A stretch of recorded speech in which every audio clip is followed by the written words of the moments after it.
I'm going to tell you a story about how my quiet suburban life turned into an all-out war with the most entitled HOA president you could imagine. Where are you watching this from? Drop a comment below and let me know. Yesterday started like any other day.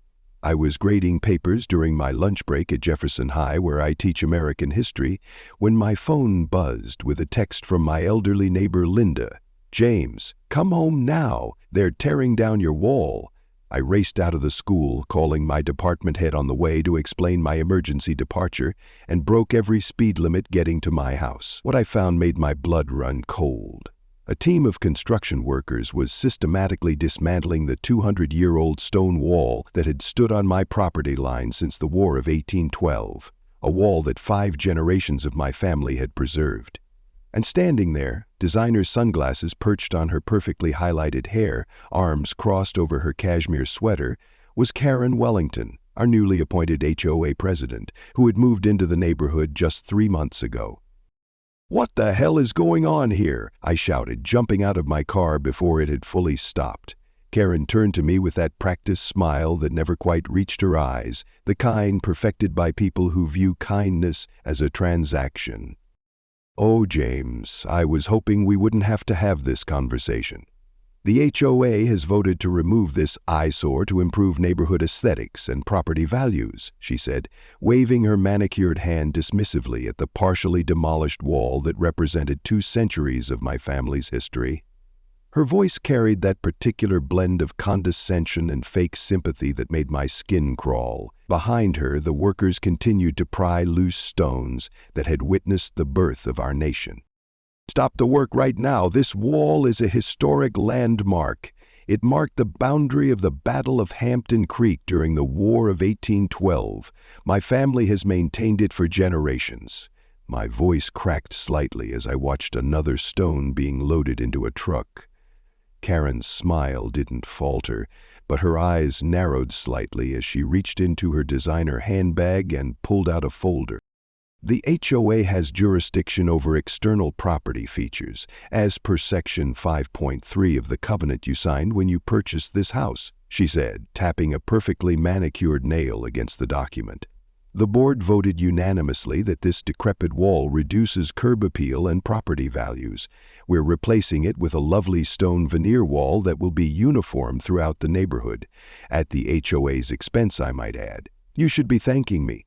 What Karen didn't know, what she couldn't have known, was that while I might look like just another mild-mannered history teacher in my worn tweed jacket and sensible shoes, I had spent the first decade of my career as a lawyer, specializing in historical preservation, before finding my true calling in education.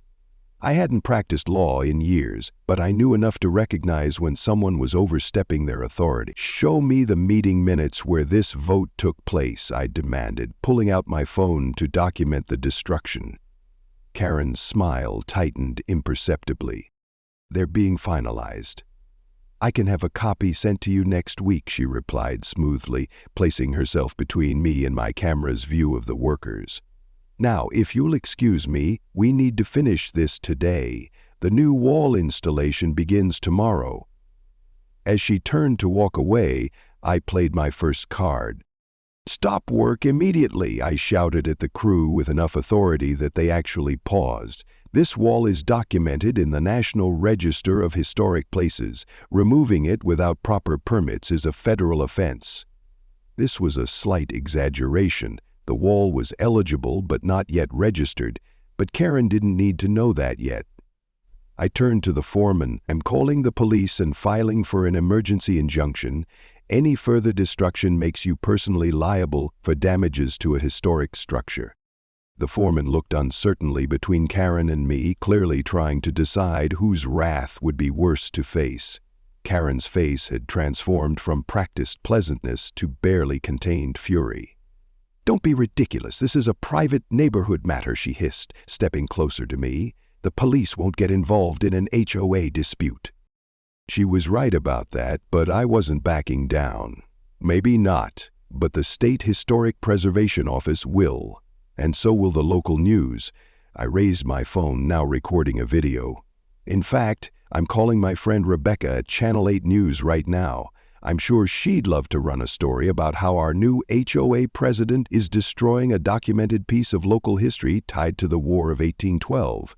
I wasn't bluffing. Rebecca Johnson had been in my American history class 15 years ago and now ran the local news desk with a particular interest in preservation stories. That was enough to make the foreman step back.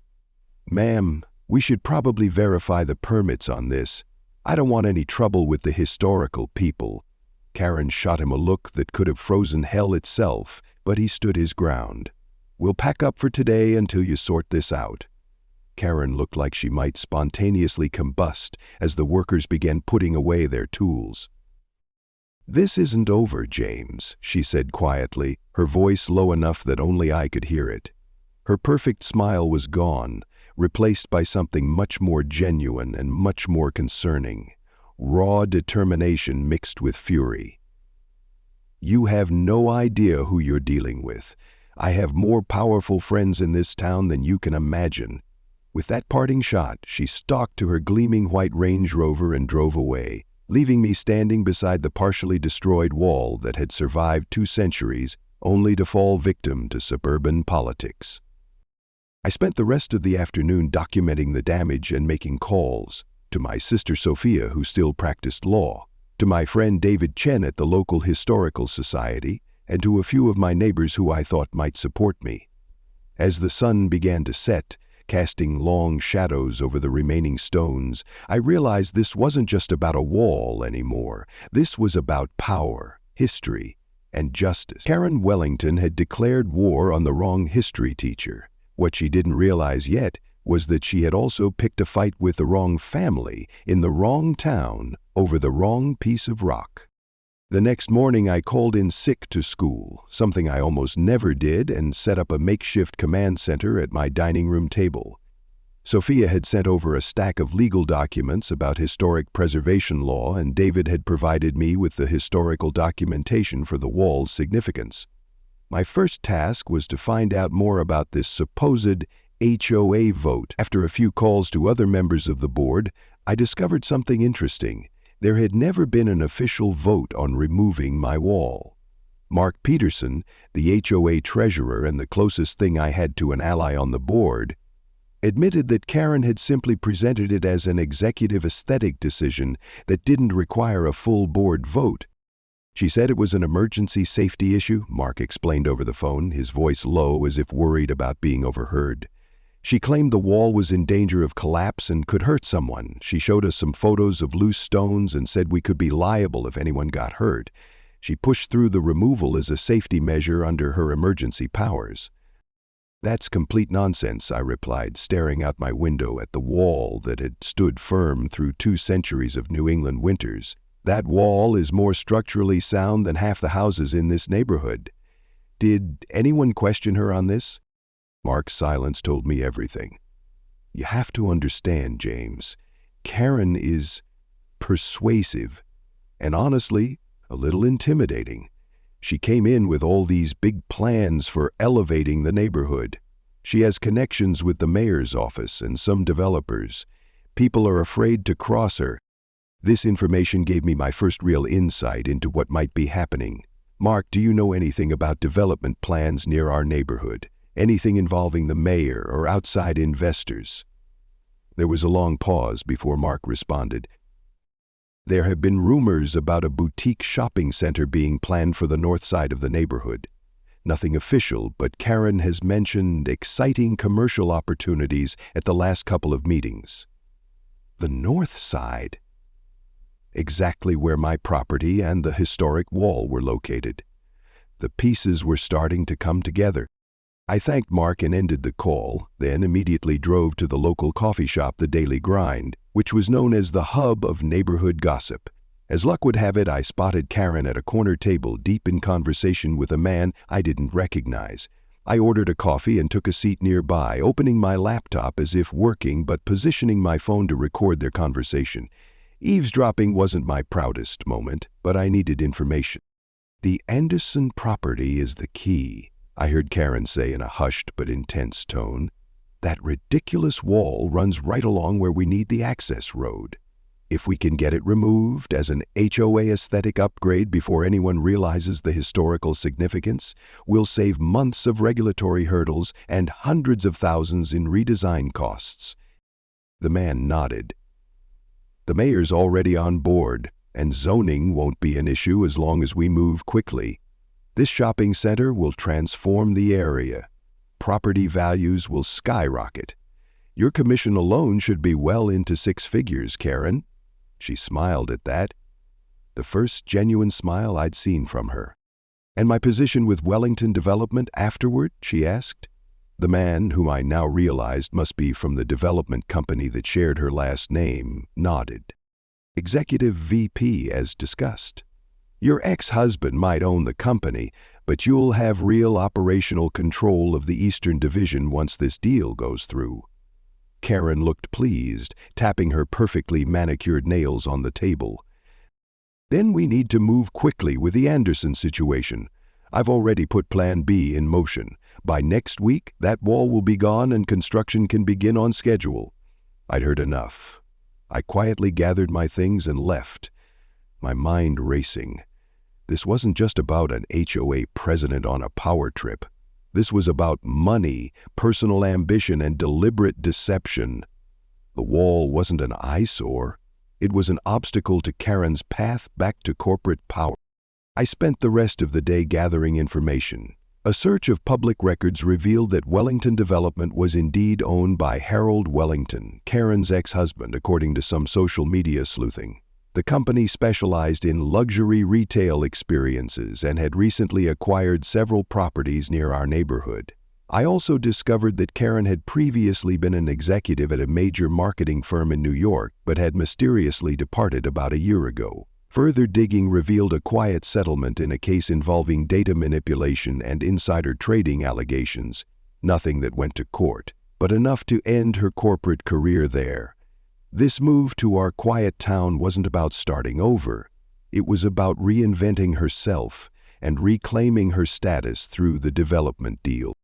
My next step was to secure the wall's historical status. David Chen helped me complete an emergency application to the State Historic Preservation Office, including photographs, historical documents, and letters from several historians confirming the wall's significance in the Battle of Hampton Creek. We also scheduled a meeting with the County Historical Commission for the following day. Meanwhile, Sophia prepared a cease and desist letter citing the wall's historical importance and the lack of proper HOA procedure, which we delivered to Karen's house that evening. Her face when she opened the door to find me standing there with legal documents was almost worth all the trouble. "You're making a serious mistake, James," she said as she snatched the envelope from my hand. "I'm trying to improve this neighborhood, and you're standing in the way of progress because of some pile of old rocks." "Those old rocks survived the War of 1812, Karen. I'm pretty confident they'll survive you too," I replied calmly. Her eyes narrowed dangerously. "We'll see about that. I have a board meeting tomorrow night. I think you'll find the HOA very unified in their support for neighborhood improvements, and very concerned about your dilapidated eyesore of a wall. Some might even call it a safety hazard." Her threat was clear. She was planning to use the HOA to force my hand. I smiled pleasantly. "I look forward to attending. As a homeowner, I'm entitled to be present at all open board meetings. I'm very interested in hearing more about these neighborhood improvements you're planning." Karen's perfect composure slipped for just a moment as she realized I knew more than she thought. 7 p.m. "Don't be late," she snapped before shutting the door in my face. I hadn't expected to change her mind, but the interaction confirmed what I already knew. She was planning something for the board meeting, and I needed to be prepared. The next evening's HOA meeting was set to be a showdown, and I spent the day preparing. David had secured a temporary protection order from the State Historic Preservation Office, which at least prevented any further demolition until a formal hearing. Sophia had prepared a detailed presentation on the legal issues with Karen's actions, and I had reached out to several neighbors, sharing what I had learned about the development plans that would bring commercial traffic and construction to our quiet residential area. By the time I arrived at the community center for the 7 p.m. meeting, I was ready for battle.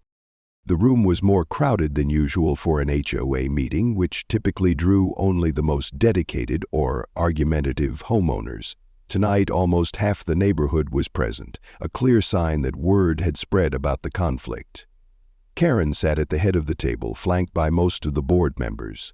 She had dressed for the occasion in a power suit that probably cost more than my monthly salary, her makeup and hair flawless as always. She acknowledged my arrival with the slightest nod before calling the meeting to order. Before we address the agenda items, I want to discuss an urgent neighborhood safety and aesthetics issue, Karen began, her voice carrying the practiced authority of someone used to controlling corporate boardrooms. As some of you may have noticed, we've begun removing the dilapidated stone wall on the north boundary of the neighborhood as part of our community beautification project. Unfortunately, this progress has been temporarily halted due to objections from Mr. Anderson.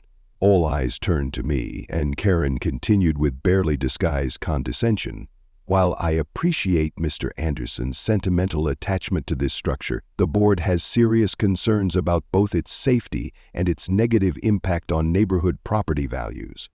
She gestured to a PowerPoint presentation that showed carefully selected images of the wall's worst sections, areas that had been damaged during the partial demolition her crew had caused, though she conveniently omitted that detail. Our architectural consultant has identified significant structural instabilities that present a clear safety hazard, particularly to children who might climb on these loose stones.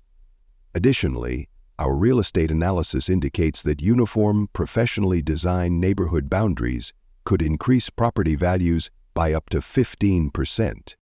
Karen clicked to the next slide, which showed a rendering of an elegant stone veneer wall with a decorative iron gate bearing the name Wellington Estates in flowing script. This is the proposed replacement, a tasteful uniform boundary that reflects the upscale nature of our community.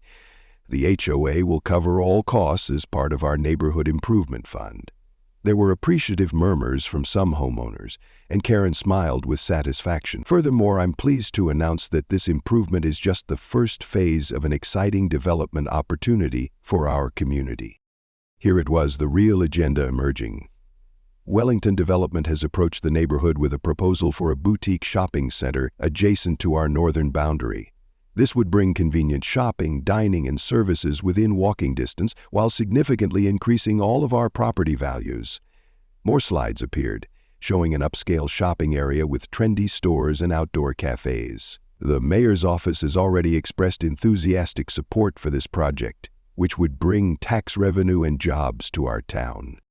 Karen paused, her gaze settling on me with barely concealed triumph. The only obstacle to this progress is the unnecessary delay caused by Mr. Anderson's objections to removing an old, unsafe wall. While I understand his personal attachment, we must consider the greater good of the entire neighborhood.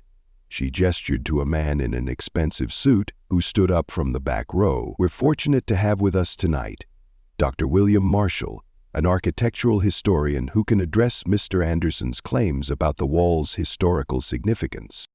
The man stepped forward with the confident air of someone accustomed to being considered an expert. Thank you, Ms. Wellington.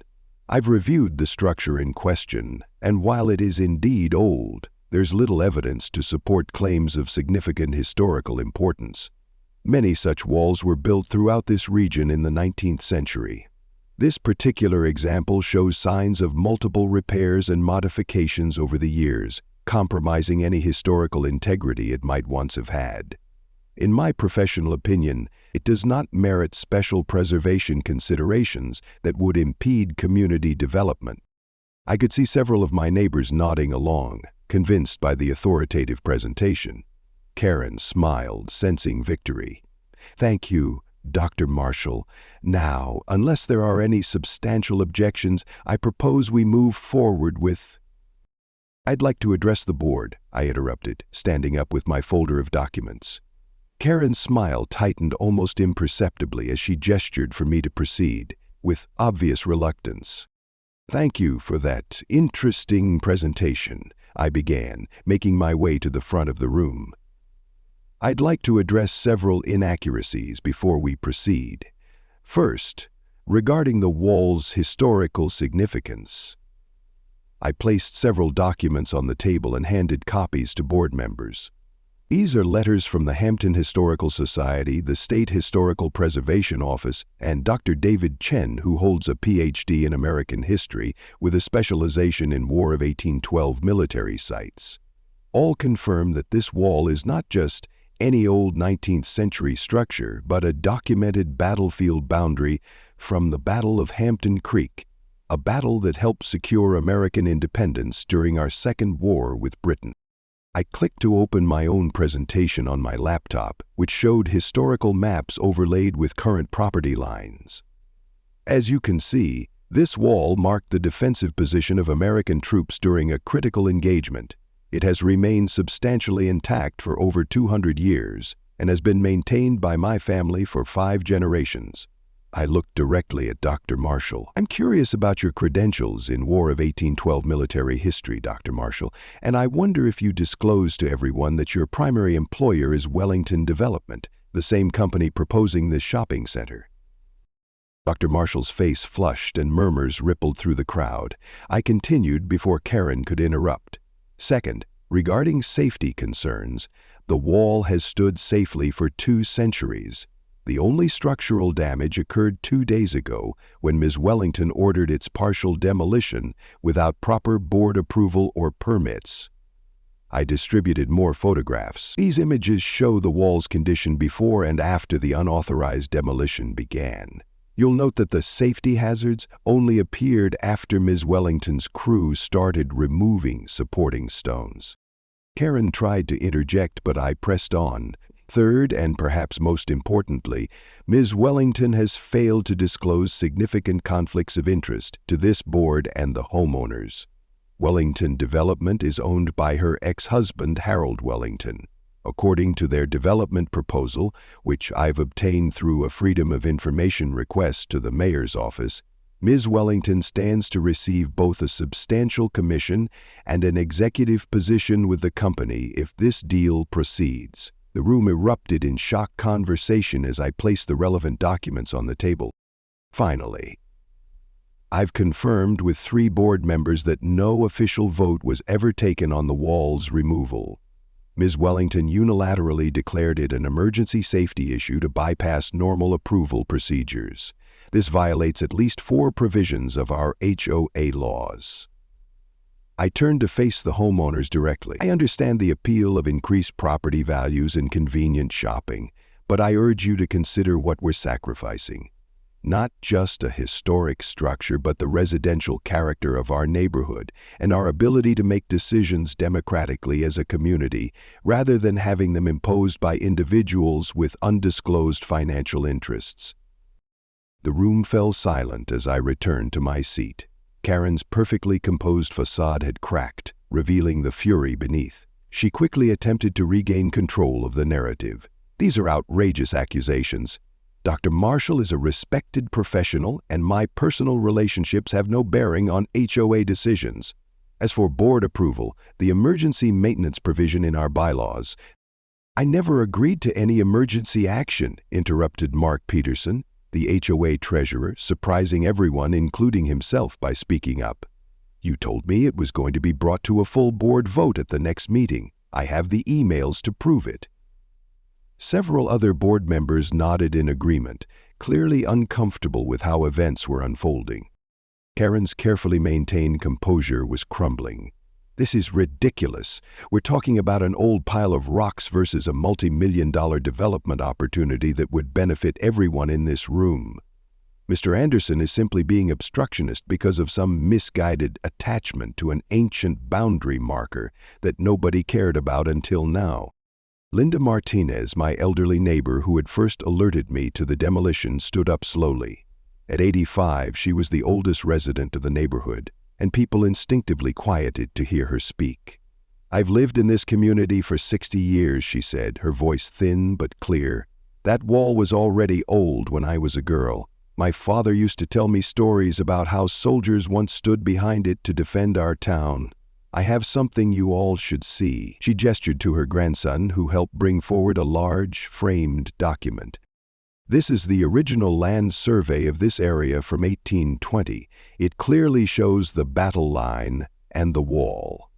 My family has preserved it all these years because we understood its importance." She looked directly at Karen. "Some things are worth more than money, young lady. Some things, once destroyed, can never be replaced." The mood in the room had shifted palpably. Even homeowners who had initially seemed supportive of Karen's plans were now looking skeptical and concerned. Karen attempted one last recovery. "While I appreciate these sentimental perspectives, we need to focus on the future, not the past. The development opportunity. I move that we immediately rescind any authorization for removal of the historic wall and launch an investigation into the procedural violations that have occurred," called out one of the board members. "Second," said another quickly. Karen looked stunned as a vote was called and passed overwhelmingly to halt her plans and investigate her actions. The meeting devolved into animated discussion groups, with many homeowners approaching me for more information about both the wall's history and the proposed development.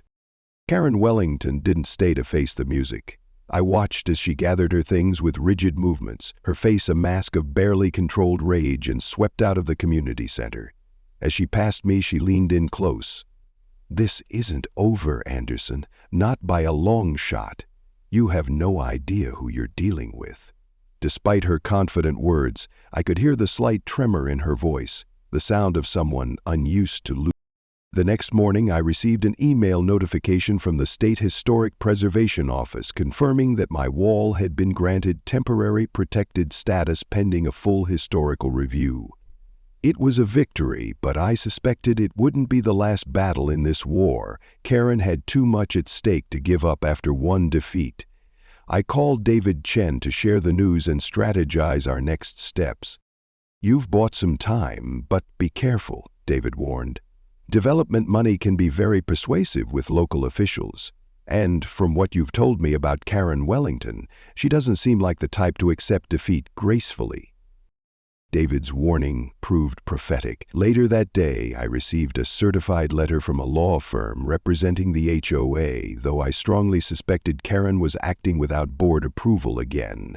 The letter alleged that multiple aspects of my property violated HOA covenants, from the height of my grass to the color of my mailbox, and threatened substantial daily fines if these violations weren't corrected immediately. It was petty harassment, but it signaled that Karen was shifting tactics rather than surrendering.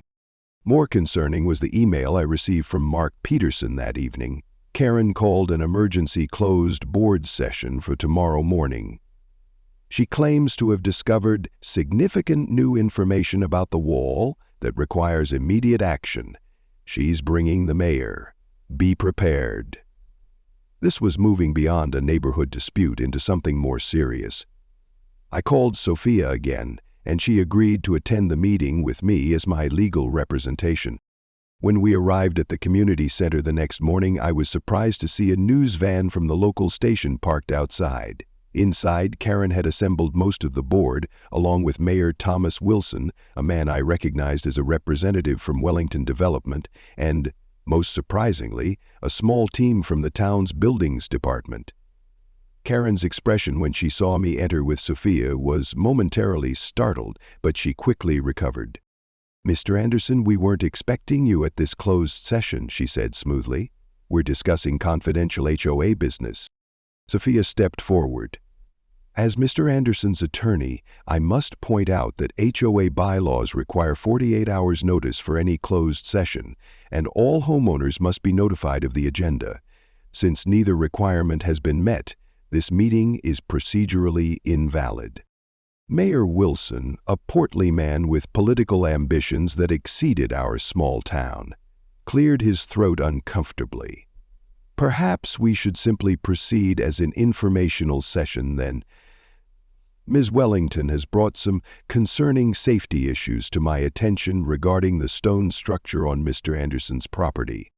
Karen seized the opening. "Yes, thank you, Mayor. Our buildings department has conducted an inspection and found severe structural deficiencies that present an immediate public safety hazard."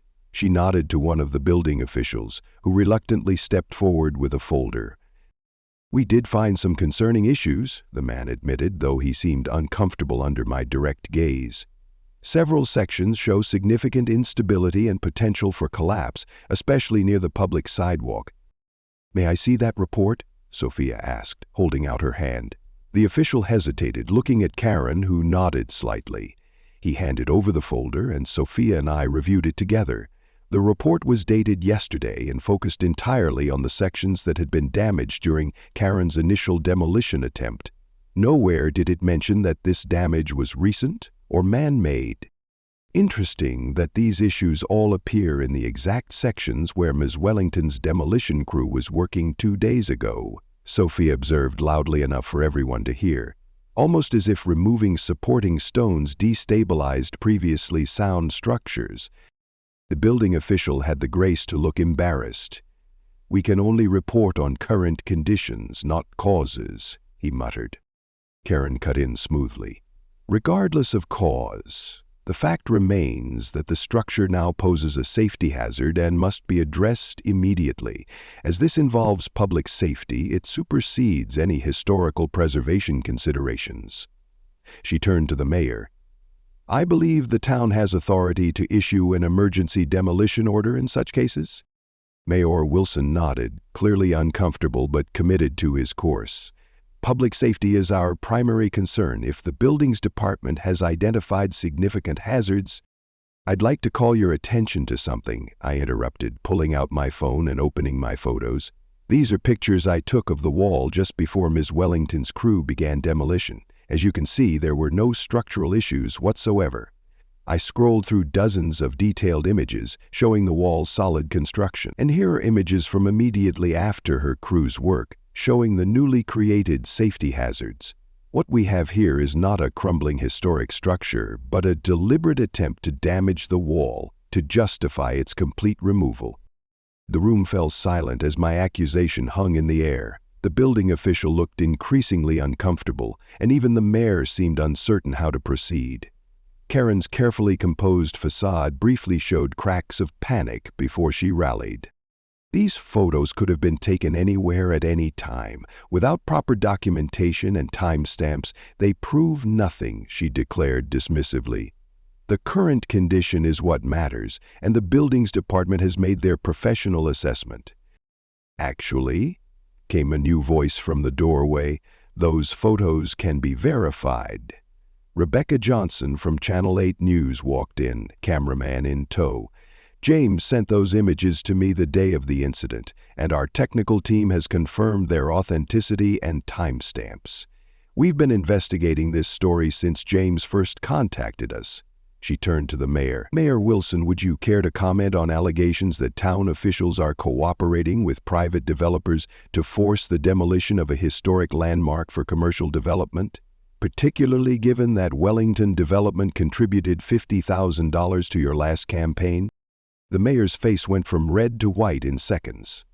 "This meeting is adjourned," he announced abruptly, gathering his things. "The town will need to review all the evidence carefully before making any determinations." He beat a hasty retreat, followed by the building's officials. Karen remained, looking both furious and slightly panicked, as Rebecca's cameraman captured her expression perfectly. "Ms. Wellington, would you care to comment on your relationship with Wellington Development and your ex-husband, or perhaps on the executive position you've been promised once this deal goes through?" Rebecca asked, microphone extended. Karen snatched up her designer handbag and rushed out without a word, nearly colliding with another woman entering the room, Linda Martinez's granddaughter, Emma. "I'm sorry to interrupt," Emma said, "but my grandmother insisted I bring these right away." She carried a dusty box filled with old papers. "These belonged to my great-grandfather. They're letters and documents about the wall and the battle. She thought they might help." The next few hours were a historian's dream. David Chen joined us as we carefully examined the documents, military correspondence confirming the wall's role in the Battle of Hampton Creek, land deeds mentioning the historic boundary, even a letter from a Union general during the Civil War noting the significance of the site. Most importantly, we found an 1870 town resolution specifically protecting the wall as a historic landmark. a designation that had never been rescinded and that superseded any modern zoning laws or HOA covenants. Rebecca Johnson's investigative report aired that evening, presenting a damning picture of corruption, conflicts of interest, and attempts to destroy a protected historic landmark for commercial gain. By the following morning, the mayor's office had issued a statement affirming the wall's protected status and denying any knowledge of improper pressure on the buildings department. Karen Wellington was notably absent from the HOA's hastily released statement supporting the wall's preservation and disavowing any miscommunications about its planned removal. I thought perhaps the battle was over, but I had underestimated Karen Wellington's determination and capacity for retaliation.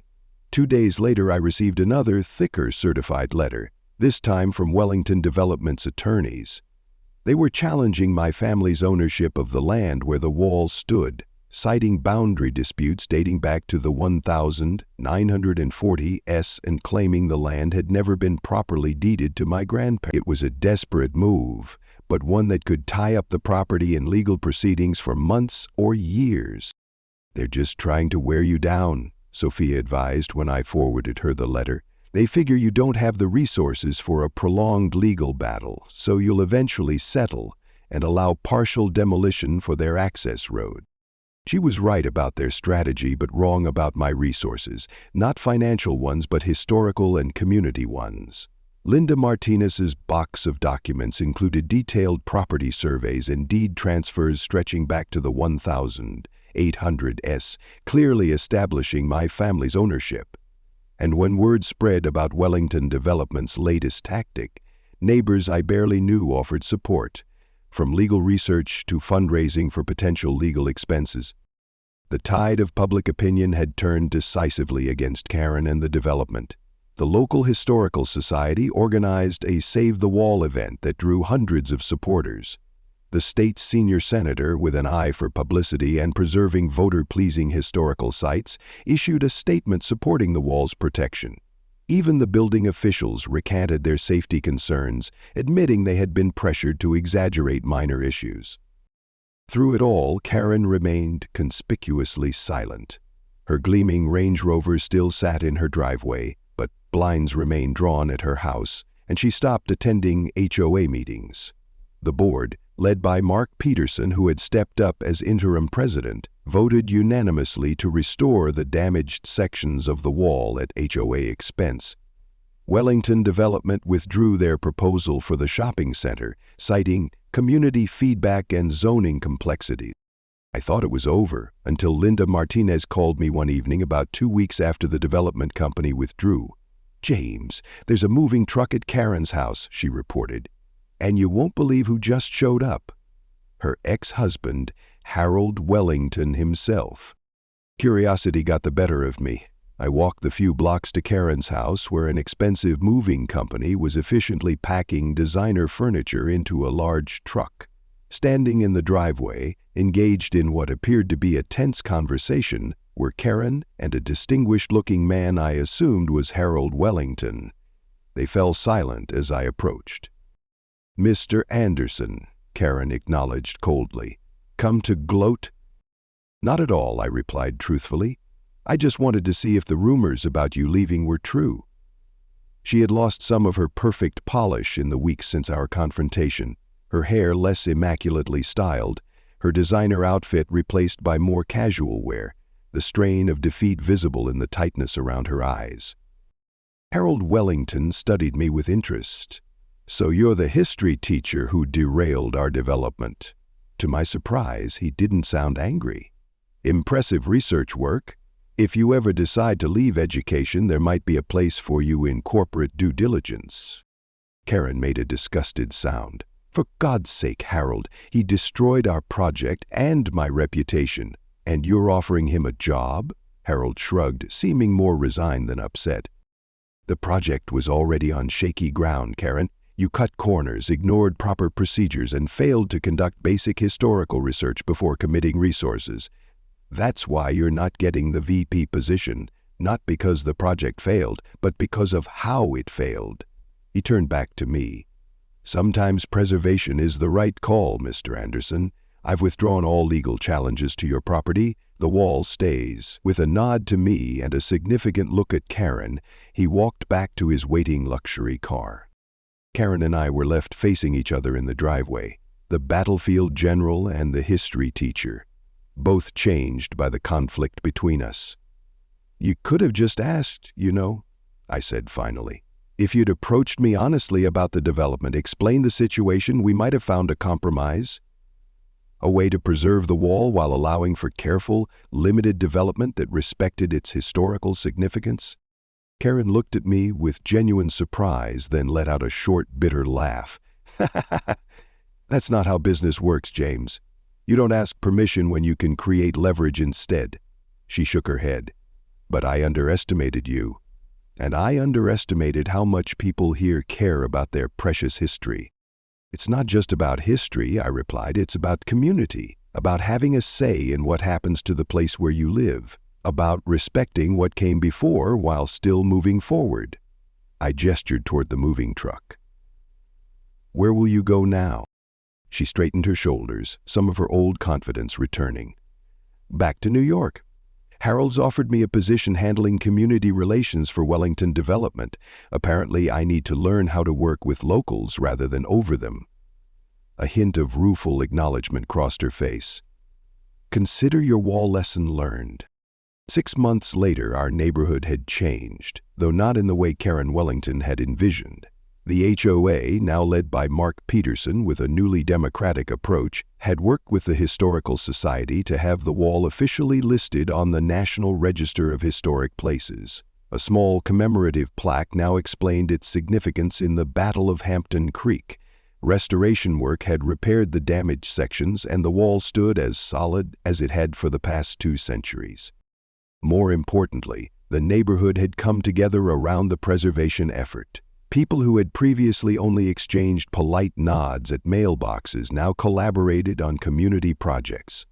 The threat of commercial development had awakened a sense of shared purpose and investment in our community's character and future. We'd even worked with a different, more community-minded developer to create a small heritage park near the wall, which drew history enthusiasts and school groups from around the state. On a crisp fall morning about a year after the conflict began, I was in my front yard, raking leaves, when a sleek black car pulled up. Harold Wellington stepped out, looking every bit the successful corporate executive in his tailored suit. "Mr. Anderson," he greeted me with a nod. I was in the area and thought I'd stop by to see the famous wall. I leaned my rake against the fence. "It's looking better than ever," I said, gesturing toward the fully restored structure. "Your ex-wife would be disappointed."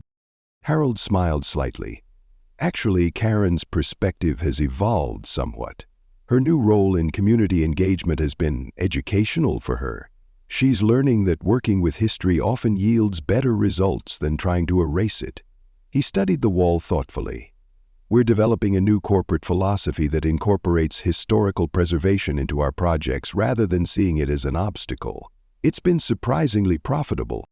I showed him around the wall and the new heritage park, explaining the battle and the wall's role in local history. He listened with genuine interest, occasionally asking insightful questions. As he prepared to leave, he handed me a business card. "We're planning a development about 20 miles from here, an area with some Civil War significance. We could use a historical consultant who isn't afraid to stand his ground. The pay is good, and you could help ensure that history is preserved rather than paved over." I took the card, surprised by the offer. "I'll think about it, but I'm pretty committed to teaching." Harold nodded.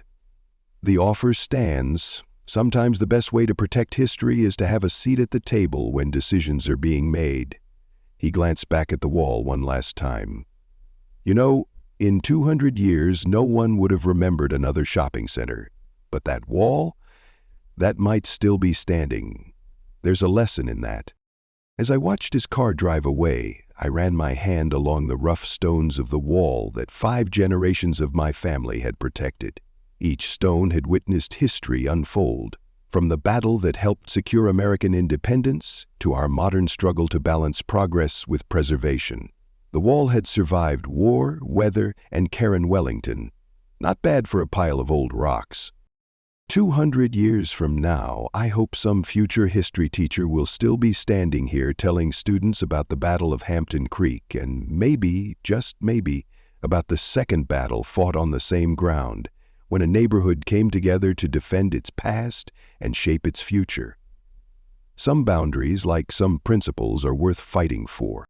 The following spring, I incorporated the wall battle into my American history curriculum, using it as a case study in civic engagement and preservation. My students were fascinated by the story, particularly when Rebecca Johnson came as a guest speaker to discuss media's role in community advocacy.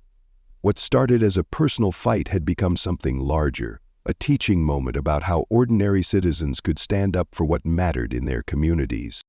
The story had an unexpected epilogue when I received an email from Karen about a year and a half after she'd left. "Thought you might find this interesting," was all she wrote, with an attachment containing Wellington Development's new corporate guidelines for historical preservation and community engagement. The document detailed a comprehensive approach to identifying and preserving historical elements in development areas, with several passages that sounded suspiciously like points I'd made during our confrontations. The final page included a case study of a successful project that had incorporated a Civil War-era structure into the design rather than removing it. The project had won national recognition for innovative preservation while still achieving commercial success. I forwarded the document to David Chen, who was now heading our town's newly established Historical Preservation Commission, another outcome of our wall battle. "Looks like someone learned something after all," I wrote. David's reply came quickly. "Sometimes the best revenge is watching your enemies adopt your values." I hadn't accepted Harold Wellington's job offer, preferring to remain in my classroom where I could continue inspiring young minds with a passion for history, but I did agree to consult occasionally on Wellington projects, reviewing historical assessments and suggesting preservation approaches. It was satisfying to see my expertise valued in a way that protected other historical sites from Karen's original fate for my wall. The HOA itself had transformed as well. Under Mark Peterson's leadership, it had become a model of transparent governance. Meetings were now well-attended community discussions rather than dictatorial pronouncements. The Wellington Estates sign that Karen had envisioned never materialized. Instead, the entrance now featured a simple stone marker that matched the historical wall, reading Hampton Creek, St. 1795, with a small plaque describing the community's historical significance. Linda Martinez, whose timely call had first alerted me to the wall's demolition, was honored at a community celebration for her family's multi-generational stewardship of local history. The box of documents she had provided now formed the cornerstone of a local history collection at the town library, with her granddaughter Emma serving as volunteer archivist. What had begun as one family's private collection had become a community treasure, another boundary between private and public good that had been peacefully negotiated. Sophia, my sister, whose legal expertise had been crucial to our victory, found herself with a new specialty in historical preservation law. She now regularly conducted workshops for homeowners and community groups on how to research their property's history and protect significant structures. "Who knew that dusty old wall would launch a whole new practice area?" she joked during one of our Sunday dinners. As for the wall itself, it had never looked better. The restored sections blended seamlessly with the original stonework, and careful landscaping had enhanced its visibility while protecting its structure. Twice a year, a group of local volunteers, including several who had initially supported Karen's plans, gathered for a wall maintenance day, clearing vegetation and checking for any needed repairs. What had once been my wall had truly become our wall, a symbol of shared heritage and community resilience.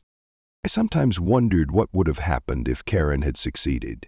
If the bulldozers had completed their work before I'd intervened, if the shopping center now stood where the historic boundary had been for 2 centuries, would anyone have remembered what was lost? Or would it have been just another sacrifice to progress, another piece of history paved over and forgotten? The thought made me even more committed to my dual roles as teacher and preservation advocate. On the anniversary of the Battle of Hampton Creek, our town now held a small commemorative event at the wall. It wasn't grand or elaborate, just community members gathering to acknowledge something worth remembering.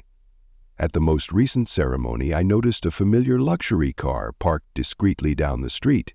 Through the crowd, I glimpsed Harold Wellington standing at a distance, observing the proceedings with what appeared to be genuine interest. Our eyes met briefly, and he gave a small nod of acknowledgement before departing. Even the most unlikely people, it seemed, could come to appreciate the value of preservation. The final vindication came when the wall and surrounding area were featured in a national magazine's article on successful community preservation efforts. The journalist interviewed several neighbors, the mayor, our town had elected a new one after the previous administration's scandal, and me, about the battle to save the boundary. The article concluded with a quote from my classroom that had become something of a personal motto. History isn't just something that happened long ago. It's something we're making and preserving every day through the choices we make and the boundaries we choose to defend. That evening, after reading the article, I walked alone along the wall as the sun set, casting long shadows much as it had done for centuries. My hand traced the cool, rough stones that had witnessed so much, both the distant past and our more recent struggles. In the soft evening light, I could almost imagine the soldiers who had once sought shelter behind these same stones, defending their nascent country against those who would conquer it. Different times, different battles, but the same essential human story, standing firm for what you believe matters, even against seemingly insurmountable odds.